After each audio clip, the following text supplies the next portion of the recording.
America പാകിസ്ഥാനുമായിട്ട് ചേർന്ന് ഇന്ത്യക്കെതിരെ ഒരു കള്ളക്കളി നടത്താനായിട്ട് ശ്രമിച്ചപ്പോൾ ഇന്ത്യ റഷ്യയുമായി ചേർന്ന് നല്ലൊരു തിരിച്ചടി കൊടുക്കാനായിട്ട് തീരുമാനിക്കുന്നു.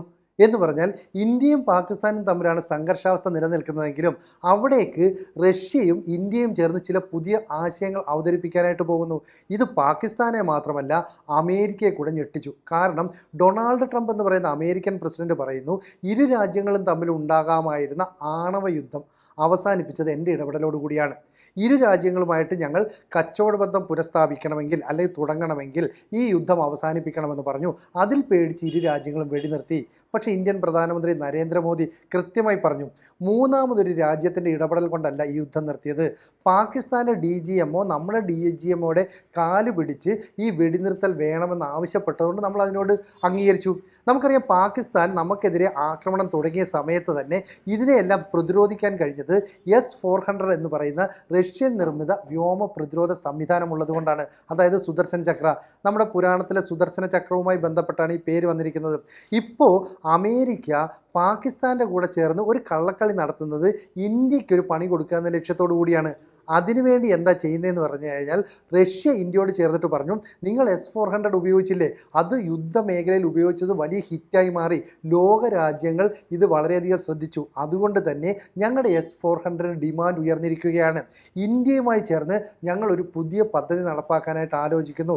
Russian president Vladimir Putin Indian പ്രധാനമന്ത്രി നരേന്ദ്രമോദി അറിയിച്ചു. അതായത് S-400ൻ്റെ അപ്ഡേഷൻ S-500 എന്ന് പറയുന്ന അത്യന്താധുനിക വ്യോമ പ്രതിരോധ സംവിധാനം. ഇന്ത്യൻ പ്രധാനമന്ത്രി നരേന്ദ്രമോദി റഷ്യ സന്ദർശിച്ചപ്പോൾ അന്ന് വ്ളാഡിമിർ പുടിൻ പറഞ്ഞിരുന്നു, നമുക്ക് സംയുക്തമായി S-500 നിർമ്മിക്കുന്നതിനെക്കുറിച്ച് ആലോചിക്കാം. ഇപ്പോൾ ഒരു യുദ്ധസമാനമായ സാഹചര്യത്തിൽ റഷ്യ തന്നെ വീണ്ടും പറയുന്നു, ഞങ്ങൾ നേരത്തെ പറഞ്ഞ ആ കാര്യത്തിലേക്ക് നമ്മൾക്ക് ആലോചിക്കാം. കാരണം ഈ സൂപ്പർസോണിക് മിസൈലുകളെ ഉൾപ്പെടെ തകർക്കാൻ കഴിയുന്ന അത്യന്താധുനികമായ സംവിധാനമായിരിക്കും S-500. അത് ഇന്ത്യയിൽ വെച്ച് വേണമെങ്കിലും നിർമ്മിക്കാൻ തയ്യാറാണ്. ഇനി ഇന്ത്യയുടെ ഔദ്യോഗികമായ ഒരു അനുമതി കിട്ടിയാൽ മതി. അപ്പോൾ ഇന്ത്യ പാകിസ്ഥാനുമായിട്ടുള്ള ഒരു സംഘർഷത്തിൽ മുഴുകി നിൽക്കുന്നതുകൊണ്ട് പെട്ടെന്നൊരു തീരുമാനം ഉണ്ടാകുന്നില്ല. പതിയെ ഇന്ത്യയുടെ തീരുമാനം ഉണ്ടാകും. അപ്പോൾ S-400 എന്ന് പറയുന്നതാണ് നമ്മുടെ ഇത്രയും വലിയ പ്രതിരോധത്തിന് സഹായകമായി മാറിയത്. ഏതാണ്ട് 40,000 കോടി രൂപ മുടക്കി ഇങ്ങനെ ഒരു സംവിധാനം വാങ്ങുന്നതിനെക്കുറിച്ച് 2016 ആലോചിച്ചു തുടങ്ങിയപ്പോൾ വലിയ വിമർശനങ്ങളൊക്കെ ഉയർന്നിരുന്നു. ഇതിൻ്റെ ആവശ്യമുണ്ടോ? എന്തായാലും 2018 പുടിനും മോദിയും തമ്മിൽ ഗവൺമെൻറ് തലത്തിൽ ചർച്ച നടത്തി ഇത് വാങ്ങാൻ തീരുമാനിക്കുന്നു. എന്തായാലും 2021 ഡിസംബർ ആയപ്പോഴേക്കും ആദ്യത്തെ S-400 പ്രതിരോധ സംവിധാനം ഇന്ത്യക്ക് സമ്മാനിച്ചു. അത് കിട്ടിയ പാടെ തന്നെ നമ്മൾ ചൈന പാകിസ്ഥാൻ അതിർത്തിയിലെ സംഘർഷഭരിതമായ മേഖലയിൽ വിന്യസിച്ചു. 2025 ആയപ്പോഴേക്കും 3 യൂണിറ്റുകൾ കൂടി ലഭിച്ചു. ശരിക്കും പറഞ്ഞാൽ പാകിസ്ഥാൻ്റെ ഡ്രോൺ അറ്റാക്കിനെ, അതുപോലെ തന്നെ മിസൈൽ ആക്രമണത്തെ ഒക്കെ തന്നെ നമുക്ക് പ്രതിരോധിക്കാൻ കഴിഞ്ഞത് ഈ S-400 എന്ന് പറയുന്ന വ്യോമ പ്രതിരോധ സംവിധാനം നമുക്കുള്ളത് കൊണ്ട് തന്നെയാണ്. 2007 റഷ്യ ഉപയോഗിച്ച് തുടങ്ങിയതാണ്. 2015 മുതലും 18 മുതലുമൊക്കെ ചൈന ഉപയോഗിക്കുന്നു. എന്ന് പറഞ്ഞാൽ ചൈനയ്ക്ക് സ്വന്തമായ വ്യോമ പ്രതിരോധ സംവിധാനം ഉണ്ടായിട്ട് കൂടി റഷ്യയുടെ S-400നെ ആശ്രയിക്കുന്നു. അപ്പോൾ ഇത്തരത്തിൽ S-400 നമുക്ക് അധികം ഗുണം ചെയ്തു എന്ന് നമ്മൾ തെളിയിച്ചതാണ്. ഇന്ത്യൻ പ്രധാനമന്ത്രി നരേന്ദ്രമോദിക്ക് നേരിട്ട് പുടിൻ അഭിനന്ദനമൊക്കെ അറിയിച്ചു. കാരണം നിങ്ങളുടെ യുദ്ധത്തിലെ വിജയത്തിന് കാരണം ഇതാണ്, ഞങ്ങളുടെ സന്തോഷവും പങ്കുവെക്കുന്നു. ഇതിൻ്റെ കൂട്ടത്തിലാണ് S-500ലേക്ക് നമ്മൾ കടന്നു പോകുന്നത്. ഇപ്പോൾ S-400ന് സഹായമായി നിന്ന മറ്റൊരു മിസൈലിനെ കൂടി നമ്മൾ ആലോചിക്കണം. അതായത് ആകാശ് എന്ന് പറയുന്ന തദ്ദേശീയമായി നിർമ്മിച്ച മിസൈൽ. നമ്മൾ തദ്ദേശീയമായി നിർമ്മിച്ച ഈ മിസൈൽ 20 കിലോമീറ്റർ ഉയരപരിധിയിൽ വരെയുള്ള വ്യോമാക്രമണങ്ങളെ തടയുമായിരുന്നു. അപ്പോൾ വല്യേട്ടനായിട്ട് S-400 നിൽക്കുമ്പോൾ ചെറിയ അനുജനായിട്ട് കൂടെ നിന്നത് ഈ ആകാശ് മിസൈലാണ്. ശരിക്കും പറഞ്ഞാൽ ഡോക്ടർ രാമറാവു എന്ന് പറയുന്ന താരതമ്യേന പ്രായം കുറഞ്ഞ ഒരു സയൻറ്റിസ്റ്റിനെയാണ് ഇതിൻ്റെ ഡയറക്ടറായിട്ട് ചുമതലപ്പെടുത്തിയത്. മിസൈൽ മാൻ എന്നറിയപ്പെടുന്ന ഡോക്ടർ APJ അബ്ദുൽ കലാമിൻ്റെ ഒരു പ്രോജക്റ്റായിരുന്നു. അങ്ങനെയാണ് നമ്മൾ ആകാശ് വിമാനം ഈ പ്രതിരോധ സംവിധാനം നിർമ്മിക്കുന്നത്. അതായത് defence research and development organisation എന്ന് പറയുന്ന DRDOയുടെ ഈ പ്രോജക്റ്റ് വളരെ സക്സസ്ഫുള്ളായി പൂർത്തീകരിച്ചു.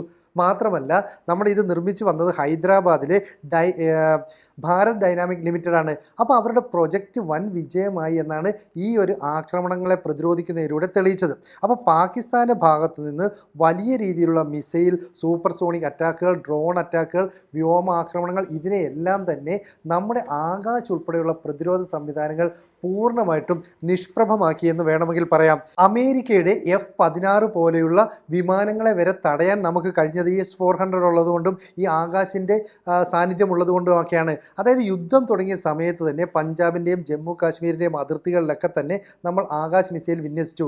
ഏതാണ്ട് 20 മീറ്റർ നീളം, അതുപോലെ തന്നെ 70 കിലോഗ്രാം ഭാരം. ഇതാണ് ആകാശ് മിസൈലിൻ്റെ പ്രത്യേകത. മാത്രമല്ല ഇതിൽ തന്നെ 60 കിലോഗ്രാം ഭാരമുള്ള ആയുധങ്ങൾ വഹിക്കാനും കഴിയും. ഇത്തരത്തിലുള്ള വ്യോമ പ്രതിരോധ സംവിധാനങ്ങൾ ഇന്ത്യയുടെ വിജയത്തിന് ഏതാണ്ട് അടിത്തറയിട്ടു എന്ന് പറയാം. ഇതിൻ്റെ ഇടയ്ക്ക് അമേരിക്കയ്ക്ക് ഇന്ത്യയോട് ചെറുതല്ലാത്ത ഒരു ഈർഷ്യയൊക്കെ ഉണ്ട്. കാരണം അവരുടെ താഡ് എന്ന് പറയുന്ന വ്യോമ പ്രതിരോധ സംവിധാനമുണ്ട്. അത് നമ്മളെ വാങ്ങിക്കാനൊക്കെ പ്രേരിപ്പിച്ചെങ്കിലും നമ്മൾ അതിനോട് തയ്യാറായില്ല. ഇപ്പോൾ ഇസ്രായേലിന് കൊടുത്ത് നമുക്കറിയാലോ, ഇപ്പോൾ അയൺ ഡോം, അതുപോലെ തന്നെ ഡേവിഡ് സ്ലിങ്, പിന്നെ ഈ താഡ്, ഇതൊക്കെ ഉണ്ടെങ്കിൽ പോലും ഇപ്പോൾ ഏറ്റവും ഒടുവിൽ നമ്മൾ കേട്ടത് ഹൂത്തികൾ ഈ പ്രതിരോധ സംവിധാനങ്ങളെ കവച്ചു വെച്ചുകൊണ്ട് ഇസ്രയേലിലെ വിമാനത്താവളങ്ങൾക്ക് സമീപം വരെ ആക്രമണം നടത്തി. പക്ഷേ S-400നെയോ ആകാശ് എന്ന് പറയുന്ന പ്രതിരോധ സംവിധാനം തദ്ദേശീയമായി നിർമ്മിച്ച് ഇതിനെയോ കവച്ചു വെച്ചുകൊണ്ട് പാകിസ്ഥാൻ്റെ ഒരായുധത്തിന് പോലും മുന്നേറാൻ കഴിഞ്ഞില്ല. അപ്പോൾ നമ്മളുടെ വ്യോമ പ്രതിരോധ സംവിധാനം മുമ്പില്ലാത്ത വിധം വളരെ സ്ട്രോങ് ആണ്. ലോക രാജ്യങ്ങളെല്ലാം അത് കണ്ടു മനസ്സിലാക്കി. ചുരുക്കം പറഞ്ഞാൽ റഷ്യ വ്യോമ പ്രതിരോധ മേഖലയിൽ ഒരു വൻ ശക്തിയായി മാറുന്നു. അവരുടെ ആയുധങ്ങൾക്ക് ഡിമാൻഡ് കൂടുന്നു. അവർ തന്നെ നേരത്തെ യുദ്ധമുന്നണിയിലൊക്കെ ഇത് ഉപയോഗിച്ചുകൊണ്ട് അതിൻ്റെ ഒരു ശക്തി, അതിൻ്റെ കഴിവ് തെളിയിച്ചതാണ്. ഇതുകൂടാതെയാണ് ഇപ്പോൾ ഇന്ത്യ പാക് സംഘർഷാവസ്ഥയിൽ ഇന്ത്യ ഇത് ഉപയോഗിച്ചുകൊണ്ട് അവരുടെ ആക്രമണങ്ങളെ പൂർണ്ണമായിട്ടും ചെറുക്കുന്നത്. അപ്പോൾ പണ്ട് കാലം മുതൽ തന്നെ ഇന്ത്യയും റഷ്യയും തമ്മിൽ നല്ല ബന്ധങ്ങളാണ് വ്യോമ മേഖലയിൽ, പ്രതിരോധ മേഖലയിൽ, സാമ്പത്തിക മേഖലയിലൊക്കെ ഉള്ളത്. ഇപ്പോൾ അടുത്ത കാലത്തായിട്ട് റഷ്യ ഇന്ത്യക്ക് കൂടുതൽ സഹായം ചെയ്തതിനും പകരമായിട്ട് നമ്മളും ചില സഹായങ്ങൾ ചെയ്തു. അതായത് ഇന്ത്യൻ പ്രധാനമന്ത്രിയായിട്ട് നരേന്ദ്രമോദി വന്നതിന് ശേഷം റഷ്യയ്ക്ക് മേൽ അമേരിക്ക വലിയ ഉപരോധം ഏർപ്പെടുത്തി. അതായത് ഉക്രൈനെ ആക്രമിച്ചതുമായി ബന്ധപ്പെട്ട് അന്ന് അവർക്ക് എണ്ണ വിൽക്കാൻ പോലും കഴിയാത്ത സാഹചര്യമുണ്ടായി. യൂറോപ്യൻ രാജ്യങ്ങളും അമേരിക്കയും ഉപരോധം ഏർപ്പെടുത്തിയതോടുകൂടി റഷ്യയെ സാമ്പത്തികമായിട്ട് ബുദ്ധിമുട്ടിക്കാം, തകർക്കാമെന്നാണ് അമേരിക്ക കരുതിയത്. പക്ഷേ ഈ ഉപരോധങ്ങളെ ഒന്നും മൈൻഡ് ചെയ്യാതെ ഇന്ത്യ വളരെ കൃത്യമായിട്ട് ചെന്ന് റഷ്യയിൽ നിന്ന് എണ്ണ മേടിച്ചു, എന്നിട്ട് അത് പ്യൂരിഫൈ ചെയ്തു, എന്നിട്ട് യൂറോപ്യൻ രാജ്യങ്ങൾക്ക് തന്നെ വിറ്റു. അതായത് ഈ ഉപരോധം ഏർപ്പെടുത്തിയ യൂറോപ്യൻ രാജ്യങ്ങൾക്ക് എണ്ണ വേണ്ടി വന്നപ്പോൾ ഇന്ത്യ റഷ്യയിൽ നിന്ന് മേടിച്ച് അവർക്ക് മറിച്ച് വിറ്റു. പിന്നീട് ഡിമാൻഡ് കൂടി വന്നപ്പോൾ നമ്മൾ പ്യൂരിഫൈ ചെയ്യാൻ പോലും നിന്നില്ല, പകരം റഷ്യയിൽ നിന്ന് എണ്ണ മേടിക്കുന്നു, യൂറോപ്യൻ രാജ്യങ്ങൾക്ക് മറിച്ച് വെക്കുന്നു. അമേരിക്കയ്ക്ക് വലിയ ആശങ്കയും പ്രതിഷേധവും ഉണ്ടായി. മാത്രമല്ല നമ്മളിത് ഡോളറിലല്ല കച്ചവടം നടത്തിയത്, ഇന്ത്യൻ റുപ്പിയിലാണ്. ഇത്തരത്തിലുള്ള നിലപാട് സ്വീകരിച്ച് ഒരു പ്രതിസന്ധി ഘട്ടത്തിൽ റഷ്യയെ നമ്മൾ കൈ കൊടുത്ത് സഹായിച്ചു. ഇതിൻ്റെ നന്ദി പുട്ടിനുണ്ട്. അതുകൊണ്ടാണ് S-400 പോലെയുള്ള വ്യോമ പ്രതിരോധ സംവിധാനങ്ങളുടെ അത്യന്താധുനിക വേർഷൻ ഉൾപ്പെടെ എല്ലാ സഹായങ്ങളും റഷ്യ നമുക്ക് തന്നത്. അപ്പോൾ അങ്ങോട്ടും ഇങ്ങോട്ടും ഒരു കൊടുക്കൽ വാങ്ങൽ സഹകരണം ഇന്ത്യയും റഷ്യയുമായി നടത്തിക്കൊണ്ടിരിക്കുന്നു. അതിൻ്റെ ഏറ്റവും അപ്ഡേറ്റഡ് വേർഷനാണ് S-500 ഇന്ത്യയിൽ നിർമ്മിക്കാനായിട്ട് ഒരു സംയുക്ത കരാറിലേക്ക് പോകുന്നു. അപ്പോൾ പാകിസ്ഥാൻ്റെ കൂടെ നിന്ന് അമേരിക്ക ഇന്ത്യക്കൊരു പണി നൽകാമെന്ന് കരുതിയപ്പോൾ മറുപണിയുമായിട്ട് റഷ്യയും ഇന്ത്യയും കൂടെ ചേരുകയാണ്. അപ്പോൾ അമേരിക്കയെ നമുക്ക് പൂർണ്ണമായിട്ടും വിശ്വസിക്കാൻ പറ്റില്ല.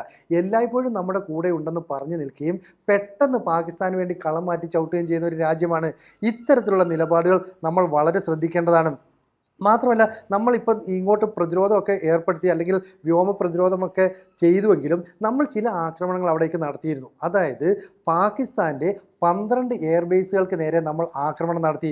ഇതിൽ പ്രധാനപ്പെട്ട 3 എയർബേസുകളുണ്ട്, നൂർഖാൻ, മുരീദ്, സുക്കൂർ. ഈ എയർബേസുകൾ തകർത്തതോടുകൂടിയാണ് പാകിസ്ഥാൻ്റെ നട്ടലൊടിഞ്ഞത്.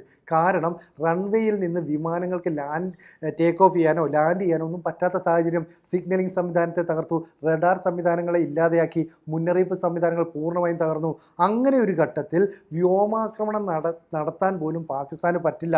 അത്തരം ഒരു പ്രതിസന്ധി ഘട്ടത്തിലേക്ക് നമ്മൾ അവരെ കൊണ്ടുവന്ന് എത്തിച്ചു. അപ്പോൾ ദൗത്യങ്ങൾ കൃത്യമായി പ്രൊഫഷണലിസത്തോടുകൂടി ചെയ്യാൻ ഇന്ത്യക്ക് കഴിഞ്ഞുവെന്ന് 3 സൈന്യങ്ങളുടെയും തലവന്മാർ കൃത്യമായിട്ട് വാർത്താ സമ്മേളനത്തിൽ ഉൾപ്പെടെ ഇന്ത്യയോട് പറയുന്നുണ്ട്, അല്ലെ ലോകത്തിലെ മാധ്യമങ്ങളോട് പറയുന്നുണ്ട്. ഇവിടേക്കാണ് പാകിസ്ഥാനെ കൂട്ടുപിടിച്ചുകൊണ്ട് അമേരിക്ക ചില കുതന്ത്രങ്ങൾ നടത്താനായിട്ട് ശ്രമിച്ചത്. യുദ്ധം നിർത്തിയത് ഞങ്ങളാണ്, ഞങ്ങളുടെ ഇടപെടൽ കൊണ്ട് ട്രേഡ് നടത്തില്ല എന്ന് വാൺ ചെയ്തതുകൊണ്ട് എന്നൊക്കെ പറഞ്ഞു. പക്ഷേ നമ്മൾ അതിനെ മൈൻഡ് ചെയ്യുന്നില്ല. മാത്രമല്ല S-500 എന്ന് പറയുന്ന അത്യന്താധുനിക വ്യോമ പ്രതിരോധ സംവിധാനങ്ങൾ ഇതുകൂടെ വരുന്നതോടുകൂടി ഡ്രോണ്, മിസൈൽ, സൂപ്പർസോണിക് വിമാനങ്ങൾ, അതുപോലെ തന്നെ സൂപ്പർസോണിക് മിസൈലുകൾ, ഇതിനെയൊക്കെ നിരംബരിച്ചാക്കാൻ ഇന്ത്യക്ക് കഴിയും. എന്ന് പറഞ്ഞാൽ ലോകത്ത് ഇനി ആയുധ വിപണിയിൽ ഇന്ത്യയും റഷ്യയും ഒരു വൻ ശക്തിയായിട്ട് മാറുന്നു. റഷ്യയ്ക്ക് ഈ വിപണി, ആയുധ വിപണിയിൽ വലിയ മുന്നേറ്റം ഒരുക്കിക്കൊടുത്തത് ഇന്ത്യ പാക് യുദ്ധമാണെന്ന് വരുത്തി തീർക്കുന്നു. ഒടുവിൽ അമേരിക്ക ഇന്ത്യക്ക് പണിയുമായിട്ട് വന്നപ്പോൾ റഷ്യ ഇന്ത്യയുടെ കൂടെ ചേർന്ന് മറുപണിയുമായിട്ട് നെഞ്ചു വിരിച്ചു നിൽക്കുന്നു എന്ന് പറയാം. കൂടുതൽ വാർത്തകളും വിശേഷങ്ങളും നിങ്ങളിലേക്ക് എത്താൻ ABC മലയാളം സബ്സ്ക്രൈബ് ചെയ്യുക, ബെൽബട്ടനും അമർത്തുക.